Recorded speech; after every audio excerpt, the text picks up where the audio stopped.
अमरावतीच्या जिल्हा सामान्य रुग्णालयाच्या ओपीडीमध्ये बेडची संख्या कमी असल्यानं बेडसाठी रुग्णांच्या नातेवाईकांची चांगलीच धावपळ सुरू आहे। रुग्णालयात एका बेडवर 2 रुग्णांवर उपचार सुरू आहे। जिल्ह्यातील विविध भागातून दररोज शेकडो रुग्ण जिल्हा सामान्य रुग्णालयात उपचारासाठी दाखल होत असतात, परंतु त्या तुलनेत रुग्णालयातील सोयीसुविधा अपुऱ्या पडत आहेत। तसंच रुग्णालयातील मनुष्यबळ देखील कमी असल्यानं रुग्णांची चांगलीच गैरसोय होत असल्याचं चित्र रुग्णालयात पाहायला मिळत आहे।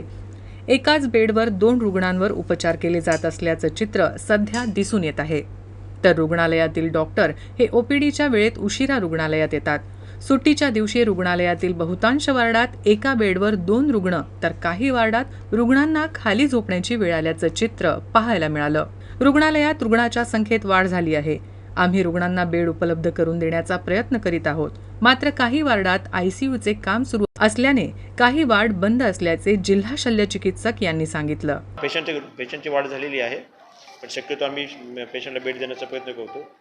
पेशंट ज्यावेळेस डिस्चार्ज होण्यासाठी थोडा वेळ लागतो, त्याच्यामुळे काही वेळ एका बेडवर 2 वार्ड असू शकतात। काही वार्ड बंद सुद्धा आहे आणि अशातच एका बेडवरती 2 पेशंट दिसतात। नाही, वार्ड मॅक्झिमम वार्ड चालू आहेत। आता एक ठिकाणी आपण आयसीयूचं काम चालू करणार आहे, म्हणून ते वार्ड बंद केलेलं आहे। तर बीएनसी ते काम चालू करून टाकलेलं आहे। नाही, आठमध्येच आपण आयसीयूचं काम चालू करावं लागलो। 10 वार्ड सुद्धा चालू आहे, तिथे आपण इन्फेक्शियस पेशंट घेतो।